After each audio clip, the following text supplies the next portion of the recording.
Okay, so I'm back on this osteoarthritis diet. High sugar, high inflammatory, high fat diet alters gene expression in cartilage cells and turns on cartilage breakdown and suicide genes. Cartilage cells become plump and manufacture cartilage degrading enzymes and chemical components. Osteoarthritic cartilage breakdown ensues. So, let's see, where was I? Okay, so I remember it is important to realize that the hormonal state of the body plays a key role in the development of osteoarthritis. In obese women, complex biochemical and hormonal interactions occur close to the time of menopause that predispose them to joint damage and arthritis. These interactions are further influenced by poor nutrition, with high sugar and high fat diets, which generate increased inflammation and formation of rust. He's using in quotation marks, kind of as as an analogy or metaphor. Rust in the body. A high sugar diet predisposes individuals to the formation of sugar-coated proteins, which I will show are important actors in the development of osteoarthritis. The high levels of synthetic trans fats in an unhealthy diet lead to an increased inflammation that is so toxic to our joints. Okay, so in the sugar-coated proteins, this is really important. A high sugar diet predisposes individuals to the formation of sugar-coated proteins, which are important actors in the development of osteoarthritis. The increased inflammation and rusting in our organs also lead to our hormones becoming unbalanced. Hormonal imbalance is a very common cause of poor health. All these detrimental states are at the root of the current epidemics of obesity, diabetes, and osteoarthritis, which are lowering the health and vitality of a great many people. Extra fat around the waist is referred to as abdominal obesity. Scientific research has shown that having an oversized waist is dangerous to one's health. The fat around the waist causes increased inflammation in the body by the production of inflammatory chemical messengers. These messengers trigger high levels of inflammation in the body by turning on genes in the cells that produce degrading substances involved in the breakdown of organs such as joint cartilage. They also trigger genes to produce chemicals such as IL-1 that further lead to cartilage breakdown. Obese people are also predisposed to developing another condition that is on the rise in this country, diabetes. The presence of metabolic syndrome, which with chronically elevated blood sugar levels and inflammatory fat around the waist, is a setup for damage to the joints. People who are obese are often nutritionally starved. This may seem paradoxical, but because they often eat unhealthy foods with very low nutritional value, such as unhealthy saturated fats, trans fats, and high sugar foods, they are deficient in healthy nutrients such as omega-3 fatty acids, vitamins, and minerals. This deficiency further increases the inflammation in the body and also causes hormonal imbalances. Hormonal imbalances will be discussed in greater detail in chapter 10. So we're at page 20, and this is actually the introduction, osteoarthritis, what is it, and its impact on society, which began on page 11. They include overproduction of the hormone leptin, as well as inability of cells to respond to insulin in cases of obesity and in people with diets high in sugar and unhealthy saturated fats and trans fats. Americans consume diets with excessive sugar-containing foods, white bread, and pasta, which are quickly converted to sugar in the bloodstream. The overwhelming consumption of sugar, about 180 pounds per person per year, causes a chronic state of increased blood sugar in the body, which leads to the development of prediabetes, also referred to as insulin resistance. When proteins in the blood are constantly bathed in a high sugar environment, they become sugar-coated and form advanced glycation endpoints, AGE. When proteins in the blood are constantly bathed in a high sugar environment, they become sugar-coated and form advanced glycation end products. Recent research has found that these AGEs to be involved in increasing the body's level of inflammation to dangerous heights and causing diseases ranging from heart disease to Alzheimer's. They also are involved in the rusting of our joints and the development of osteoarthritis. AGEs have been shown to cause cartilage cells to become plump, thus initiating the process of cartilage breakdown. Plump cartilage cells refer to the facts that cartilage cells exposed to increased circulating levels of AGEs begin to grow in size and start to overproduce cartilage breakdown chemicals. I'm going to use my paper bags. Yep, that totally helps my back. All right. Okay. Progressive osteoarthritis, which is occurring more and more in younger patients, is a frustrating condition for physicians to treat. Other than the use of pain-relieving drugs and surgery, medicine offers very few treatment options. Diagnosing a patient in the early stages of osteoarthritis is not easy because we currently do not have good tests to predict the development of osteoarthritis and catch it in its early stages. When a patient is eventually diagnosed with this disease, it is often far advanced, making it difficult to reverse the cartilage damage that has already occurred. When diagnosed late, it is hard to undo the chemical imbalances that were set in motion many years before. Early diagnosis will be aided by the new genetic technologies that look for biomarkers. Biomarkers are blood tests for certain substances in our blood, which are increased in very early stages of the disease and can thus be used to predict development and progression of the disease. I will be discussing these technologies in Chapter 18.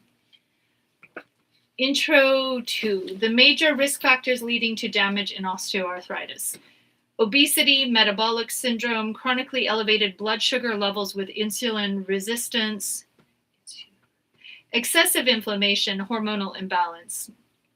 By understanding the underlying chemical and hormonal imbalances that lead to the development of osteoarthritis, we can use non-drug methods to make cartilage cells healthier and decrease the destruction of cartilage. Using drugs to fight osteoarthritis is not a sound strategy. Drugs have many side effects by blocking key chemical reactions in the body. These side effects include undesirable reactions and disease development in a number of organs in the body, including the heart, the gastrointestinal tract, and the kidneys.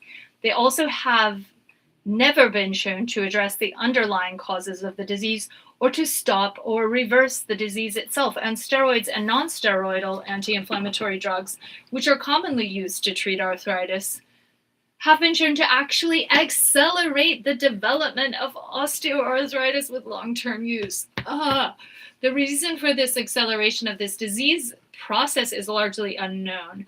Using proper nutrition and nutritional supplements, we can promote cartilage building and anti-inflammatory processes to fight the disease while avoiding the high cost and unwanted effects of drugs. Scientific research is helping us to learn much about the important mechanisms in our bodies that are involved in the development of osteoarthritis, as well as the ones involved in maintaining cartilage health. By focusing on these mechanisms, we can employ a more holistic approach to treating the disease. By holistic, I mean the use of chemical substances, i.e. nutraceuticals, that support and enhance the function of cartilage cells, as opposed to the pharmaceutical approach with the use of drugs that oppose chemical pathways by blocking chemical reactions. This blocking effect creates side effects in other organs such as the heart, stomach, liver, and kidneys. Osteoarthritis and other degenerative diseases such as Alzheimer's represent a great medical challenge for this new millennium. They are comparable to the challenge faced in combating infectious diseases such as cholera and dysentery in the 19th century, and tuberculosis and polio in the early and mid-20th century, but the tools to treat degenerative diseases will be very different than the magic bullet drugs used by physicians in the last century. The major advances in the 19th century involved the discovery of bacteria as the cause of infectious diseases, the concept of sterility in surgery, and public health measures of clean water and sanitation. Wow. Which my friends don't even have because they're homeless. It's see. The 20th century saw great advancements in surgical treatments and diagnostic methods. These advances have been critical to the success of modern medicine in fighting disease and saving lives. But the current medical paradigm, that is, current way of treating diseases with drugs and surgery, is not going to provide the solution to the chronic degenerative diseases that are becoming more prevalent in the 21st century.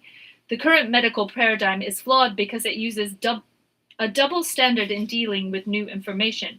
Using basic scientific research in nutrition has not been incorporated in clinical practice. That was one of my mom's biggest problems with modern medicine. I love my mom. But this double standard is a roadblock to doing large randomized clinical studies in nutraceuticals because nutrition research is not as highly valued as drug research by the scientific community. The double standard is that modern medicine uses many treatments that have not been tested rigorously by double-blind randomized clinical trials before they are offered to the public. For example, new advancements in biotechnology involving implantable joint hardware, surgical equipment, and biologics are introduced into clinical practice all the time before they have been fully tested and validated by randomized controlled trials. Drugs receive only limited testing by drug companies prior to being authorized for general use. They continue to be tested in longer-term studies only after they have been released for general consumption. It was during these longer-term studies that the side effects of Vioxx were detected, resulting in its being pulled from the market. This is not to criticize the past and present advances in medical biotechnology, but only to highlight that a bias exists when dealing with nutrition, nutraceuticals, and other holistic approaches that makes it more difficult to incorporate them into everyday practice. These are regarded somehow as soft and less scientific fields than drugs and surgery, partly because the average medical school curriculum spends very little class time educating doctors on nutrition and preventative care. In this book, I hope to show that a new way of looking at osteoarthritis and the research data that link its development to poor nutrition, dysfunctional metabolism, hormonal imbalance, and runaway inflammation is in order. So we're reading Peter Bales' Preventing and Healing Without Drugs, Osteoarthritis. Okay, part 1. So that was just the introduction. Wow. Okay, so we read the introduction on the 2 streams. The maintenance guy had to come fix something. Okay, and so here we are to impact and causes of osteoarthritis. It's 9:29 a.m. Cartilage.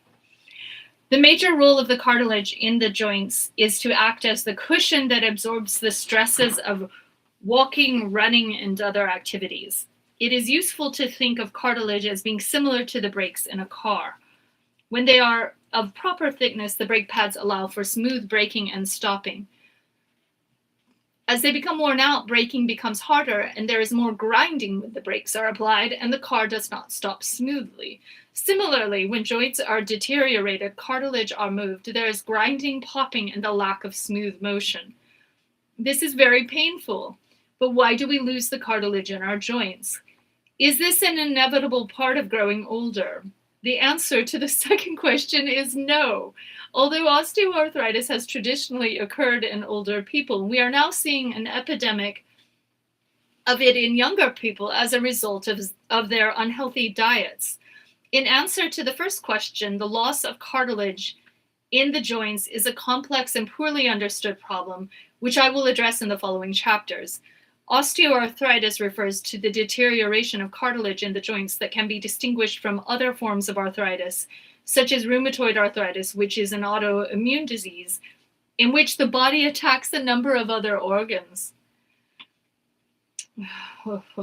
lungs and heart, besides the joints. While much is known about autoimmune diseases, until recently the causes of osteoarthritis, other than those resulting from injuries, have been poorly understood. Normal cartilage is able to absorb the stresses of everyday use of the joints and properly distribute them to the surrounding bone. Cartilage can be thought of as a snow cap covering a mountain. The bone is the mountain and the cartilage is the snow cap.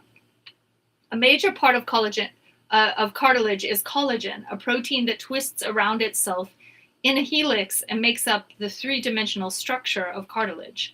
Collagen is the backbone of cartilage and forms the bulk of the snow cap described above. In this framework are dispersed the cells that build cartilage. Factories within the cells build the proteins that form cartilage, much like building a house from individual beams of wood.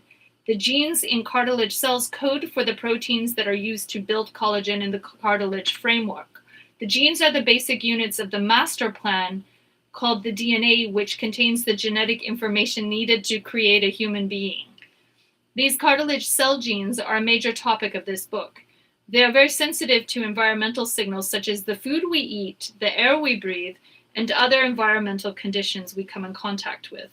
When we eat the wrong types of foods, genes become activated in cells that code for proteins that break down the surrounding cartilage. Some of these genes are called suicide genes. They will be discussed in Chapter 8. In osteoarthritis, the cartilage that cushions our joints deteriorates. As it breaks down, the joint surface becomes irregular and does not glide smoothly. This causes the joint to become painful and swollen during movement, resulting in the typical stiffness and swelling seen in arthritis. When the cartilage is destroyed completely, a condition develops in which the two adjoining bones that make up the joint start grinding together, commonly referred to as bone on bone. This is very painful because bone, unlike cartilage, has many nerve endings and is able to perceive this abnormal contact. By this stage, however, it is too late to reverse the process that set the whole deterioration in motion. Through proper nutrition and the use of key supplements and other nutrients, we can help preserve our joints and prevent the deterioration from continuing.